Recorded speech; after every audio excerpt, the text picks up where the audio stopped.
টাকা ইনকামের সহজ পথ কি? টাকা ইনকামের সহজ পথ হলো নিজেকে একেবারে অসম্মানের সর্বোচ্চ জায়গায় নিয়ে যাওয়া।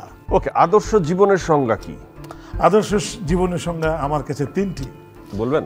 স্রষ্টার সমস্ত সৃষ্টিকে নিঃশর্ত ভালোবাসা, মানুষ হয়ে কোনো মানুষকে তো দূরের কথা কোনো জীবজন্তুকে কষ্ট না দেওয়া, এবং প্রকৃতিগতভাবে যা পাবো তাতেই শুকরিয়া আদায় করা। একজন মুসলমান হিসেবে আপনি কতটুকু খাঁটি? আমি খাঁটি মুসলমান গত 1.5 বছর থেকে। এখন আপনি খাঁটি এখন মুসলমান? খাঁটি, অবশ্যই। খাঁটি মুসলমান আর সাধারণ মুসলমানের মধ্যে খাঁটি পার্থক্য কি? মুসলমান চলবে, আমাদের একটা কোরআন আছে, কোরআনের কিছু ল, শরিয়া ল যেটা বলে, ওই আইনের বাইরে আমি এখন কিছুই করি না। তো আপনি যদি কিন্তু আগে করেছি। আপনি খাঁটি মুসলমান যদি হয়ে থাকেন তাহলে তো আপনি নবীর সুন্নতও পালন করবেন, সেক্ষেত্রে তো দাড়ি রাখার কথা আপনার। হ্যাঁ, আমাকে বাধ্য করেনি।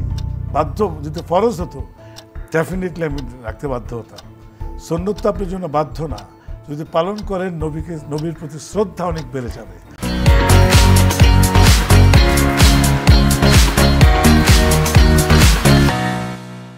কিন্তু যিনি আজকে অনেক হিন্দু খ্রিস্টান দাড়ি রাখছেন, স্বয়ং রবীন্দ্রনাথ ঠাকুরের এত বড় দাড়ি, তো তাকে কি বলবেন?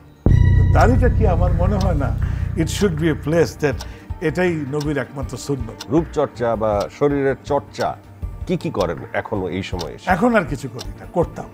আপনি নাকি খেতে খুব পছন্দ করেন, কি খাওয়া খুব খেতে বেশি পছন্দ করেন? খাওয়া, আমি অত্যন্ত ভোজন রসিক একজন মানুষ, কিন্তু এখন এই গ্রামে থেকেই বুঝতে পেরেছি একা একা এটি আমার জীবনের সবচেয়ে বড় মেডিটেশন, যে আমি একা গ্রামে থাকি।